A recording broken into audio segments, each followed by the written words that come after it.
Regresamos nuevamente En Contexto, abriendo la conversación en Michoacán. Conversamos con Omar Ramos Gallegos, consultor en seguridad, sobre estos temas que nos preocupan y nos laceran aquí en México, el secuestro y la extorsión. Omar, decíamos, bueno, de repente se presentan muchas modalidades de esto, grupos que llegan y agarran parejo, ¿no? Te ponen una especie de tarifa dependiendo de tu giro comercial y te dicen, a ver, a ti por el tipo de negocio y el tamaño que tienes te toca de tanto y ya tú verás de dónde lo sacas o no.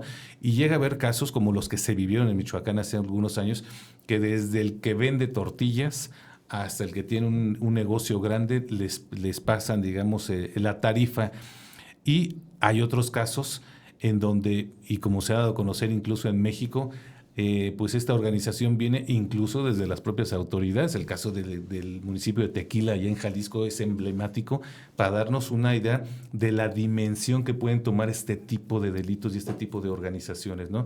Pero bueno, vamos a continuar con esto que tú nos comentabas. Hay gente que llega, pues te ve, te observa, te estudia y te llega a tu negocio y te dice, pues te toca de tanto, ¿no? Y tú dices, sí o sí hay que reportar a la autoridad. Así es, siempre es importante que la autoridad tenga conocimiento, esa es parte de las funciones que le corresponden, pero sobre todo abastecer de información a nuestras autoridades para que de alguna forma tengan más medidas de prevención, obviamente a través del mapeo o a través de la referencia de donde se está dando la denuncia y cómo, pues obviamente sí es continuo, ¿no? Yo pongo un ejemplo sencillo, se va la luz en tu colonia.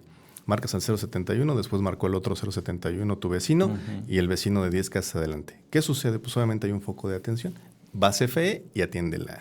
Entre más denuncias tengamos, entre más reportes se tengan en una zona, pues obviamente se le da mayor valía a lo que está sucediendo. Entonces, una a lo mejor es aislada, pero ya 5, 6, porque al final del día, cuando una organización o un grupo de este tipo de personas lo hace de manera general, ¿no? A un sector, ¿no? Ese a una tipo colonia. de extorsión normalmente va a mucha gente, ¿no? O sea, pasan negocio por negocio y, digamos, a una zona les leen la cartilla y les piden. Esto, si todos denunciaran, bueno, pues se convertiría en un foco rojo esa zona, ¿no? Para las autoridades. Completamente, entonces ahí donde la autoridad debe de tomar medidas de precaución y prevención, ¿no? Obviamente mayores rondines a través de seguridad pública, identificar cuáles son el tipo, las organizaciones, los sujetos, los vehículos, y eso de alguna forma sirve mucho para poder prevenirlo y atacarlo de origen, ¿no?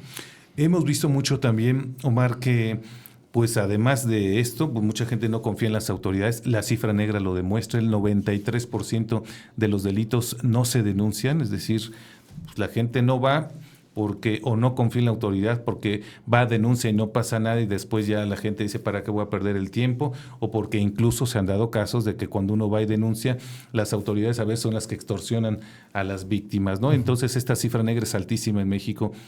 Y hemos visto que quienes se ponen de acuerdo más bien son los vecinos, ¿no? Los comerciantes. Así es. Entonces eso también puede ayudar a servir. Es decir que pues, los vecinos y los comerciantes se pongan de acuerdo entre ellos y que si hay un intento de extorsión, pues todos como grupo, como comunidad también se protejan, ¿no?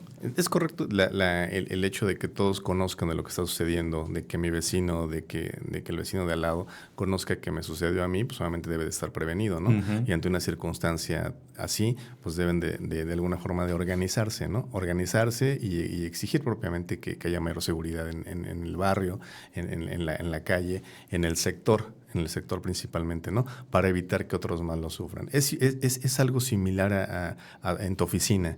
Te llaman, te extorsionan, marcaron a tu número telefónico o marcaron a un negocio, están extorsionando. Entonces tienes que avisarle a la gente que está ahí para que también prevenga, ¿no? Y diga, oye, me marcaron y me dijeron esto. No hagas caso.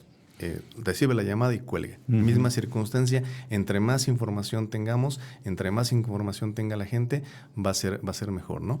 Yo insisto mucho, y como lo platicábamos la vez pasada, la prevención es vital, ¿no? En este tipo de circunstancias.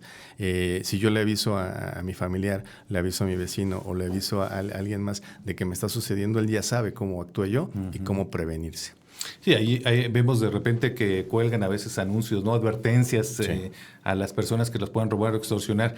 Esta es muy física, esta extorsión, si vale la pena el comentario, es decir, se te planta una o varias personas directamente y te leen la cartilla y te dicen de cuánto te toca. Los puedes llegar a ver incluso, ¿no?, en la zona de donde vives o en tu negocio. Y bueno, digamos, es un poco más, pues más peligrosa, más temerosa, si vale la pena el comentario. Hay otro tipo de extorsión, Omar, en donde es más virtual, más digital. Te hablan por teléfono, tienen datos tuyos, que eso también a la gente los llega a conmocionar. Tienen datos tuyos de tu nombre, tu número, los nombres a lo mejor de tus hijos, ¿no?, de tus parientes, en dónde trabajas, en dónde vives. Te hablan y pues intentan extorsionarte, ¿no? Es distinto este tipo de extorsión. Sí, este tipo de extorsión tiene un nivel de riesgo diferente al que platicábamos, ¿no? Porque al final del día la información que ellos obtienen es de manera pública. Entonces, son a través de llamadas telefónicas, donde recrean distintos escenarios de riesgo para tu familia, para ti, y en el caso también de algunas entregas de unos paquetes que te dicen que te exigen dinero, que a través de una aseguradora tienen retenido a un familiar, no puede hablar, y en ese momento te exigen ciertas cantidades, ¿no? Para eso nada más únicamente escuchar, identificar que no corresponde a ninguna información real de la que nosotros tenemos y colgar. Y marcar al 089 para denunciar. Igual pero hay que denunciarlo. Hay que denunciarlo, sí, porque obviamente trae un teléfono de origen de donde marcaron para que ese teléfono se pueda facilitar y lo integren a las bases de datos que maneja actualmente la policía, ¿no? Entonces, en efecto, para poder desactivar esto se puede dar de esta manera. Avisar, notificar, pero en ningún momento te van a llegar a tu domicilio, ¿no? Esto es más controlable, lo hemos visto, están generando distintas modalidades o distintas formas de extorsión que sin duda, pues obviamente ponen en riesgo, como te lo dicen, pero no es algo que de alguna forma que sea de preocuparse, ¿no? ¿Por qué? Porque nada más lo hacen a través de manera virtual y a través de otros medios. Y incluso de otros lugares, ¿no? O sea, están en Ciudad de México, están en otros estados. Ahora tienen información personal y eso es lo que llega a la gente a generarle temor, ¿no? Que dicen, oye, pues saben dónde vivo, saben dónde trabajo, saben el nombre de mis hijos o de mis papás, y les genera temor porque además les dice, te estamos observando, te estamos vigilando, ¿no? Así es. Llega a pasar que sí, efectivamente, sucede esto, es decir, que pasan de la parte virtual o digital a la parte física, o en estos casos es muy raro que suceda. Es raro que suceda, sobre todo porque la infraestructura de este tipo de organizaciones solamente es a través de una línea telefónica o de mensajes de texto o a través de la telefonía y no para particularizar y tener una infraestructura tal que permita llegar hasta el domicilio de la persona que le estás hablando, ¿no? Porque tienen ellos una cantidad de personas a la que les hablan diariamente. Por volumen, digamos. Por volumen, ahí, exacto. No tan ubicados, ¿no? Por volumen, y obviamente de ese volumen a lo mejor un porcentaje, un 70% cuelga y un 30% se engancha con esa información. Todos reaccionamos de diferente manera ante una circunstancia así, donde te digan que tu hijo, tu esposa o alguien y tienen información y te dicen que hay una camioneta afuera y que vas vestido de tal forma, pues no corresponde a lo que te ponen, dicen. ante el susto, te ponen a personas a veces gritando, ¿no? Y diciendo su nombre y cosas por el estilo. Las personas entran en shock, ¿no? Y son muy hábiles para poderte enfrascar en esa comunicación. Te piden que obviamente que no cuelgues, que les des otro teléfono, que si cuelgas, pues obviamente van a hacer alguna circunstancia que te afecte y eso de alguna manera, pues no. ¿Qué pasa? Pues no te vuelven a marcar. Simple y sencillamente ya no te vuelven a marcar porque ya se dio cuenta de que estamos extorsionando. Entonces cuelgan y entonces toman a otro registro para poder hacer esta operación. Y pues obviamente vemos mucha gente que tienen directorios, tiene teléfonos, entonces al final del día pueden buscar a alguien más que no le hayan marcado y que no conozca de esta referencia, ¿no? De esta información. Voy a hacer una nueva pausa. Ahorita te preguntaré qué pasa, cuando se denuncia vía telefónica.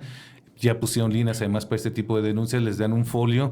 Te voy a preguntar si en tu experiencia sabes si le da seguimiento a la autoridad o solamente los pone ahí en el registro, ¿no? de estos casos que se presentan y no hay una investigación pues más seria o más formal para tratar de dar con los responsables, que en algunos casos se ha demostrado también, incluso al interior de los penales llegan a realizar este tipo de actividades. Vamos a hacer una nueva pausa y volvemos.